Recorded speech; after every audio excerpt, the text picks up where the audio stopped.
Hi అండి. అందరికీ నమస్తే. అందరూ బాగున్నారా? మనసులోని భావాలను సరదాగా పంచుకోవడానికి ఆల్వేస్ వెల్కమ్ టు మన Snehabandham channel and this is Mounika. ఇక ఇవాల్టి వీడియో విషయానికొస్తే ఉదయం 5 నుండి రాత్రి 8 వరకు నేను చేసుకున్న కొన్ని పనుల్ని మీతో షేర్ చేసుకుంటాను.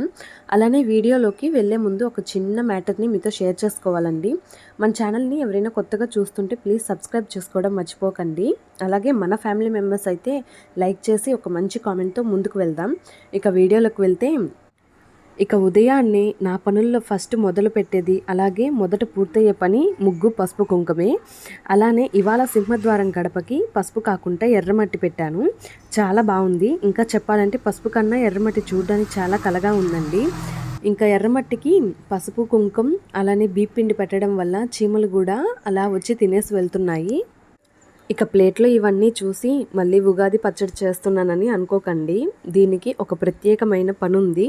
ఏంటంటే మా ఇంటికి వైష్ణవి వస్తుంది. ఎవరు వైష్ణవి అనుకోకండి, గోమాత. ఇక ఈ ప్రిపరేషన్స్ అన్నీ అందుకే. రండి మా వైష్ణవి దగ్గరకు వెళ్దాం. ఇక ఆవుల్ని మంచి చేసుకోవాలంటే పచ్చదనం చూపించాలి కదా. అందులో కొత్తగా వస్తుంది కాబట్టి కొంచెం భయపడుతూ ఉంటుంది. ఇంకా ఆవుని మంచి చేసుకోవడానికి కొంచెం తీయగా బెల్లము అలానే దానికి ఇష్టమైన ఆకుకూరనైతే తీసుకువెళ్తున్నాము. ఇక ఈ గోమాతనైతే మేము కొని 6 నెలలు పైనే అవుతుందండి. కొన్ని కారణాల వల్ల తీసుకురావడానికి వీలు కుదరక తెలిసిన వాళ్ళ దగ్గరే ఉంచాము. ఎందుకంటే వాళ్ళ దగ్గర కొన్ని పశువులు ఉన్నాయి. ఇక వాటితో పాటుగా వైష్ణవిని కూడా ఉంచేసాము. ఇక వాళ్ళు రెంట్ హౌస్లో ఉండడం వల్ల ఇల్లు మారవలసి వచ్చింది. ఇంకా వాళ్ళ పశువులను కూడా అమ్మేశారు. మా వైష్ణవిని కూడా తీసుకువెళ్ళమన్నారు. అందుకని చెప్పి వైష్ణవిని అయితే తీసుకొచ్చేసాము. నేనైతే వైష్ణవిని చూడడం రెండోసారి అండి. ఎందుకంటే దీన్ని కొన్న కొత్తల్లో ఒక్కసారి చూశాను అంతేను. ఇక మళ్ళీ ఇప్పుడే చూడ్డము. ఇక మా వారైతే ప్రతిరోజు వైష్ణవి దగ్గరకు వెళ్ళి ఆకుకూర బెల్లం ఇలాగా ఏవో ఒకటి పెట్టి బాగా అలవాటు చేసుకున్నారు. అందుకని చెప్పి మా వారు ఉంటే ఏం అనట్లేదు. ఈ స్థలం వాతావరణం మనుషులు కొత్తగా ఉండడం వల్ల కొంచెం బెదురుతుంది. అలానే మేము దగ్గరకు వెళ్తే తలని ఇదిలిస్తుంది. కానీ ఇప్పుడు చాలా మంచిగా ఉందండి. వెళ్తే మెడ నిమరమని దగ్గరకు వస్తుంది. ఇంక ఇక్కడ పెసరట్టు వేద్దామని చెప్పి పెసరపప్పు బియ్యం కొంచెం మినప్పప్పు అలానే కొన్ని అటుకులు వేసి నానపెట్టాను. ఇంకా పెసరట్లోకి బెస్ట్ కాంబినేషన్ అంటే చట్నీ అల్లం పచ్చడే కదా. కాకపోతే అల్లం పచ్చడికి బదులుగా కొంచెం దోసకాయ పచ్చడిని అయితే చేసి పెట్టున్నాను. ఇంకెలానో ఈ చట్నీ పచ్చడి మిగులుతుంది కదా అని చెప్పి ఆ పెసరట్టు పిండిలోనే కొంచెం ఆ పప్పుని పక్కకు తీసి పెట్టేశాను. ఈవినింగ్ వడలు వేసిద్దామని. ఇంక ఇంట్లో వాళ్ళందరికీ దోశలు అయితే వేసిచ్చేసాను. అదే పెసరట్లు. ఇంకా లాస్ట్ నా టర్న్ అనమాట. నాది కూడా కంప్లీట్ చేసుకున్నాను. ఇంకా ఆ రోజు సాయంత్రమే మా అత్తయ్య మరిది కూడా ఈవినింగ్ ఇంటికైతే వచ్చున్నారు. ఇంకా సరదాగా మాట్లాడుకుంటూనే ఇలా వడలను అయితే ప్రిపేర్ చేసేసుకున్నాను. వీటిల్లో ఇవే కాకుండా కొంచెం అల్లం ముక్క వేసుకుంటే చాలా బాగుంటుందండి టేస్ట్ అయితే మాత్రం. కాకపోతే పిల్లలు తినరని స్కిప్ చేసేస్తున్నాను నేను. అటుకులు వేయడం వల్ల వడలు అయితే కొంచెం క్రిస్పీగా వస్తాయి.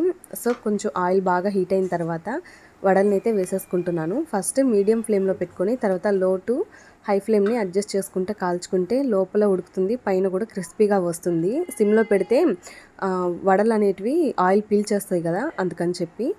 ఇక మొత్తం హై ఫ్లేమ్లో ఉంచేసామంటే పైనంతా మాడిపోతుంది, లోపలంతా పచ్చిగా ఉంటుంది. ఇక మా చేతు వాళ్ళైతే ఫస్ట్ అసలు టచ్ కూడా చేయలేదు.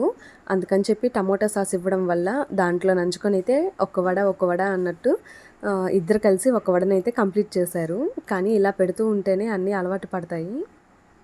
మేము వేరు రాకముందైతే ఏదైనా ఒక ఐటెం తెచ్చుకున్నామంటే నేను అత్తయ్య మా వారు పిల్లలు అందరం కలిసి కూర్చొని హ్యాపీగా టైం స్పెండ్ చేస్తూ తినేవాళ్ళమి. ఇలా సపరేట్గా వచ్చిన తర్వాత ఆ టైం అనేది కొంచెం డిలే అవుతుందండి. సో ఎవరి పనుల్లో వాళ్ళు నిమగ్నం అయిపోతున్నారు. ఎప్పుడో ఒకసారి ఇలా అందరం కలిసి కూర్చొని అయితే తింటాము. ఇంకా ఇంట్లో పనులన్నీ కంప్లీట్ చేసుకొని అత్తయ్య వాళ్ళ ఇంటి దగ్గరికి అయితే వచ్చున్నాను. ఇంకా అవతల సైడ్ ఇదంతా క్లీన్ చేయడం వల్ల ముగ్గు పెట్టడానికి రెడీ చేస్తున్నారు. సరే ఇవాళ నేను వేస్తాను ఇవ్వని చెప్పి నేనైతే ముగ్గును వేశాను. ఈ పైకారన్ అయితే వేరే వాళ్ళ యూట్యూబ్ ఛానల్లో చూసి వేశానండి. సో పెద్ద వాకిలి కాడైతే వేసేసాను. ఇంకా తులసం కాడ వేయాలి. ఇదంతా చిమ్మేశారు కానీ ఆ పువ్వులు అయితే రాలుతూనే ఉన్నాయి. ఇంకా మనం ఇంకోసారి చిమ్ముకొని ముగ్గునైతే వేసేసుకోవడమే. ఇంకా తులసం కాడైతే 2 కర్రలు కాకుండా అత్తయ్య గారు 4 కర్రలు అయితే వేసుకుంటారు. మామూలుగా మనం వాకిట్లో కూడా 2 కర్రల్ని కాకుండా 4 కర్రలు వేస్తేనే మంచిది.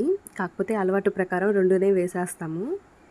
ఇంక నా విషయానికొస్తే నాకు సగం వాకిలి రోడ్లోకే ఉంటుంది. ఇంక 4 కర్రలు గీసామంటే మొత్తం వాకిలి ఆ కర్రలకే సరిపోతుందండి. అందుకని నాకు తప్పక 2 గీరలనే వేస్తాను. ఇక చైత్ర పుట్టక ముందైతే ఇక్కడంతా పసుపు కుంకుమ పెట్టుకొని చాలా నీట్‌గా అయితే పెట్టుకునేది అత్తమ్మ. కాకపోతే ఇప్పుడేంటంటే చైత్ర ఎప్పుడు చూసినా ఇక్కడే ఆడుతున్నారు. ఇంకా కాలు చేయి తగులుతుంటదని చెప్పి పసుపు కుంకుమనైతే ఆపేసున్నారు.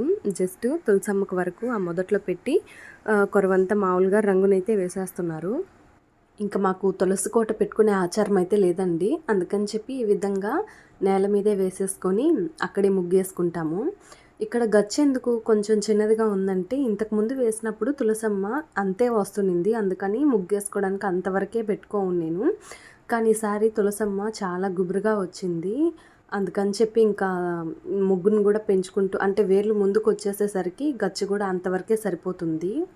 ఇప్పుడు నాకు ఈ కర్రలు ఈ ముగ్గు వేయడానికి ఇలా మట్టిలోకి ఎలా అయితే వచ్చిందో సేమ్ నాకు వీధిలో వేసేటప్పుడు కూడా అంటే మా వాకిల్లో వేసేటప్పుడు ముగ్గు ఇలా రోడ్లోకి వచ్చేస్తుంటుంది. అందుకని నేను వేసి ఇలా రాగానే బండ్లు అయితే తొక్కేస్తాయి. ఇంక తులసమ్మ కాడ కూడా ముగ్గు అయితే వేసేసి ఇలా పసుపు కుంకుమ రంగులు అయితే పెట్టేస్తున్నాను. ఇక్కడ ముగ్గు కంప్లీట్ అయ్యి అవతలు చూసేటప్పటికి మా చైత్ర అయితే మంచి పనిలో ఉందండి. చూడండి, ఇలానే ఎంత పెద్ద ముగ్గేసినా ఎలాంటి ముగ్గేసినా పిల్లలు తొక్కితేనే దానికి అందం కదా. ఇంక ఇలా తొక్కుతున్నప్పుడు ఏంటమ్మా చైత్ర అంటే పైకి ఎక్కేస్తుంది. నేను తొక్కలేదు అన్నట్టు. మళ్ళీ ఏంటంటే మనం లేనప్పుడు మొత్తం తొక్కేస్తుంది. సో ఇంకా ఈవినింగ్ అందరం ఉన్నామని చెప్పి అంటే నైట్ 7:30 అట్లయితే అయ్యిందండి. అప్పుడు ఇంకా వస్తూ మా వారు గోబీ మంచూరియన్ అయితే తెచ్చాడు. ఇది కనీసం నెలలో ఒక్కసారైనా తింటాను. సో నేను మా అత్తయ్య పిల్లలు కూర్చొని అయితే ఎంజాయ్ చేసేస్తున్నాము. చల్లగా గాలి వస్తుంది. ఇంకా ఎండాకాలం కదండి, గాలి కూడా చాలా చల్లగా అయితే ఉంటుంది. ఇంకా అత్తయ్య వాళ్ళ ఇంటికి ఇటు సైడ్గా కూర్చుంటే చాలా బాగుంటుంది చూడ్డానికి, చెట్లు కానీ మొత్తము. సో వీడియో ఎలా ఉందో కామెంట్ చేయండి. నచ్చితే ఒక చిన్న లైక్ వేయండి. మరొక మంచి వీడియోతో రేపైతే కలుసుకుందాము. Thank you for watching. Keep supporting our channel.